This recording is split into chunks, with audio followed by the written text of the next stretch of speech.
Benny Andersson has been a music legend for decades. As one of the masterminds behind ABBA, he gave the world songs that still make people sing and dance today. But behind the glitter and the chart-topping hits, life wasn't always easy. ABBA's breakup hit hard, and Benny faced personal and family struggles that few fans ever truly knew about. He kept most of it private, choosing to let the music speak for him. But now, at 78, Benny has finally opened up about the truth about her, about his past, and about what's really going on with ABBA today. Join us as we take a closer look at Benny's remarkable journey from the very beginning, and find out what he has finally confessed. Benny Andersson was born on the 16th of December 1946 in the Vasastan district of Stockholm. His father, Jasta, was a civil engineer, and both his father and grandfather played the accordion. When Benny was 6, they bought him his own accordion and introduced him to Swedish folk music and Schlager. He quickly fell in love with all kinds of music.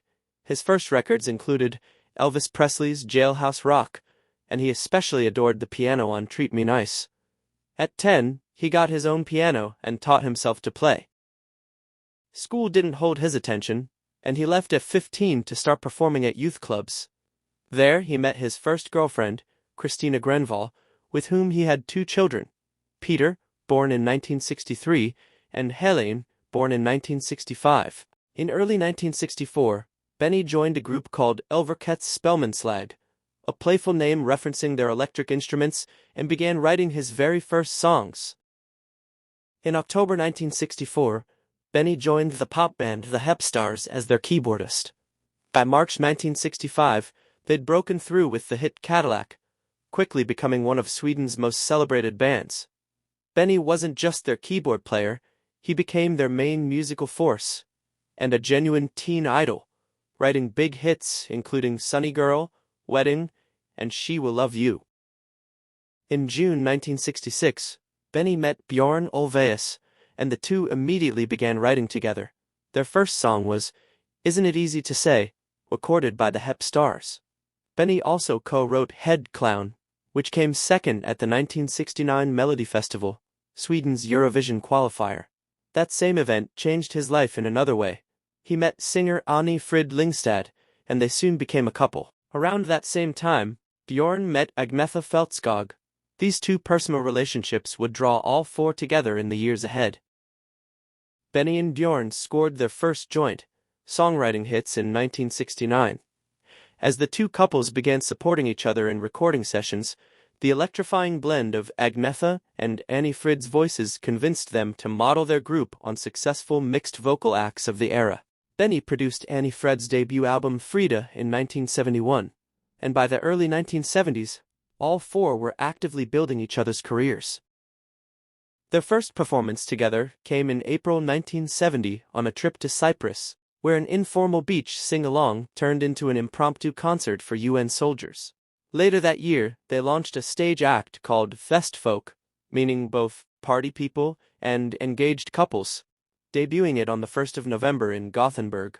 Their performance of Hey Gamle Man became their first joint hit, reaching number 5 on the charts and staying at number 1 on Svensktoppen for 15 weeks. In June 1972, they released People Need Love under the name Bjorn and Benny, Agnetha and Annie Frid, and it even charted in the United States, the first small step towards something enormous. In 1973, the group entered Melodifestivalen with Ring Ring, given English lyrics by Neil Sedaka and Phil Cody. It came third, but became a hit across Europe and South Africa regardless.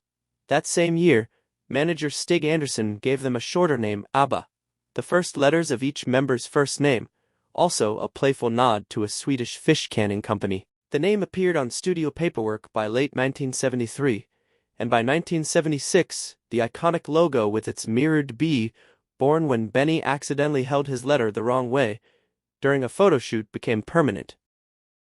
In 1974, ABBA chose the glam rock-inspired Waterloo for Melodifestivalen, and on the 6th of April they claimed the Eurovision Song Contest crown. The win opened doors across Europe overnight. Waterloo hit number 1 in 9 countries and cracked the US top 10 at number 6. Their singles Sus and Mamma Mia became massive hits across Europe and Australia. Mamma Mia held #1 for 10 weeks.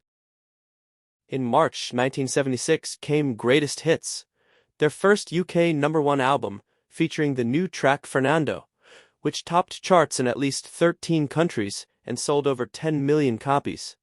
Then arrived Arrival, including Money Money, Money, Knowing Me, Knowing You, and their most iconic song of all, Dancing Queen, which topped charts globally, including in the United States. In January 1977, they launched their first major world tour, eventually captured in ABBA the movie.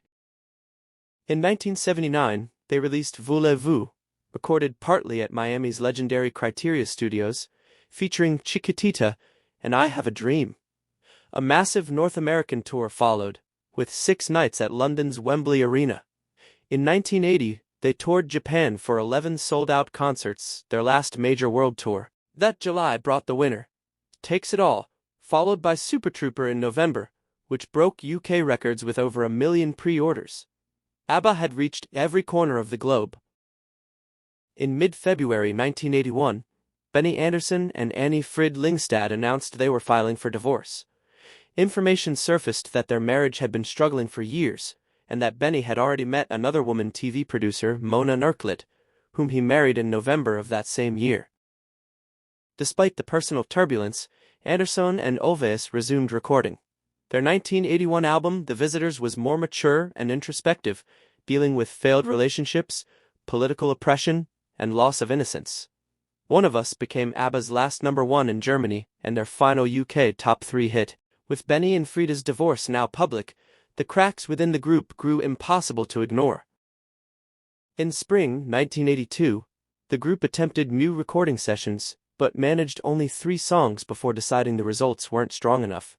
Instead, they released the singles The First 10 Years, a compilation that hit #1 in the UK and Belgium. The final single, Under Attack, ended up being the last thing ABBA ever released before quietly dissolving. On the 11th of December 1982, they performed together for the very last time, broadcast live from Stockholm via the Late Breakfast Show with Noel Edmonds in the UK. One of the most successful chapters in pop history had closed. ABBA was more than a band. They were 2 real-life couples, Agnetha Flautskog with Björn Ulvaeus and Benny Andersson with Annie Frid Lyngstad. Their romantic stories were central to ABBA's early appeal. Fans loved knowing that the people singing love songs on stage went home to each other at night. Agnetha and Björn married in July 1971, with Benny playing the organ at their wedding. They had daughter Linda in 1973 and son Peter in 1977. But the relentless pressure of fame strained their marriage, and in 1979, at the very height of ABBA's success, they split. Around this time, Björn wrote the winner, Takes It All a song. Agnetha sang with devastating emotion.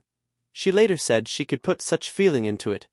While they described the split as amicable publicly, she later acknowledged honestly that there are no happy divorces, especially when children are involved. Benny and Frida's story began in 1969, and they didn't marry until October 1978, when ABBA was at its peak. Just 2 years later, they separated. Benny told reporters they remained friends, but the real picture emerged quickly. He had met Mona Nurklet and married her in 1981. Frida said they simply grew out of each other. There were tears and long discussions, but breaking up became a necessity. By 1982, both marriages were over, and so was ABBA's golden era. When ABBA ended, Björn and Benny stayed hugely active. They wrote the acclaimed musical Chess with Tim Rice, then developed Mamma Mia, a franchise seen by over 70 million people in 50 productions across 16 languages, grossing more than $7 billion. Benny also founded Benny Andersson's Orchestra Bow, blending Swedish folk traditions with pop and classical music, producing multiple Swedish #1 hits. Frida and Agnetha's paths took a harder direction. Agnetha battled stage fright, a fear of flying, and the emotional toll of life in the spotlight. After ABBA, she had difficult personal relationships, eventually withdrawing deep into the Swedish countryside, living in near seclusion until a surprise comeback album in 2004. Frida's story carried its own weight. Born in 1945 to a Norwegian mother and a German soldier father she never met, she grew up in Sweden after her mother died at just 21. By the time ABBA ended, she had already lived several lives. After the split from Benny, she eventually moved to Switzerland, and in 1992 married into German royalty, becoming Her Serene Highness Princess Annie Frid of Reuss. Tragedy followed. Her daughter was killed in a car accident in 1998, and her husband died of cancer the following year. Frida said her faith carried her through the pain. After ABBA's split, the reunion question became music's most persistently asked. Offers poured in over the decades, including a reported $1 billion deal in the early 2000s, which they declined. But in 2018, all four began talking again. What started as plans for 2 new songs grew into a full album, Voyage, released in 2021, their first new music in nearly 40 years, which topped the UK charts. Bjorn recalled the first day back in the studio. He looked around into Agnetha's and Frida's eyes, and there was the same warmth, friendship, and bond he'd always known. Alongside the album came a groundbreaking announcement: a purpose-built arena in London's Stratford, and photorealistic digital avatars. The avatars representing the group as they looked in 1979, accompanied by a live 10-piece band. ABBA Voyage opened in May 2022 at the custom-built ABBA Arena near Queen Elizabeth Olympic Park in Stratford, London. The avatars were crafted using motion capture technology developed with Industrial Light Magic, the visual effects company behind Star Wars, making the experience startlingly lifelike. The show became a cultural and economic phenomenon. By its 3rd anniversary in May 2025, it had welcomed over 3 million visitors. According to consultancy Sound Diplomacy, ABBA Voyage contributed an estimated £1.4 billion in turnover to the UK economy between 2022 and 2024. A staggering figure that speaks to the enduring power of ABBA's music and the brilliance of their innovation. To mark the 3rd anniversary, ABBA updated the setlist for the first time since opening, adding 4 beloved hits: Super Trooper, Take a Chance on Me, The Name of the Game, and Money Money Money. The anniversary show also drew celebrity guests, including Elvis Costello, U2's Adam Clayton, Guy Garvey of Elbow, and Richard Osman. In a memorable moment at the VIP after-party, Benny sat at the piano accompanying Elvis Costello, and briefly Frida herself, in an evening that felt like a genuine celebration of everything this extraordinary group has built. Bjorn has hinted that more songs may be added to the experience in the future, and plans for potential replica arenas in Asia, Australia, and North America are reportedly under discussion. On the 27th of May 2025, something truly special happened at the 3rd anniversary show.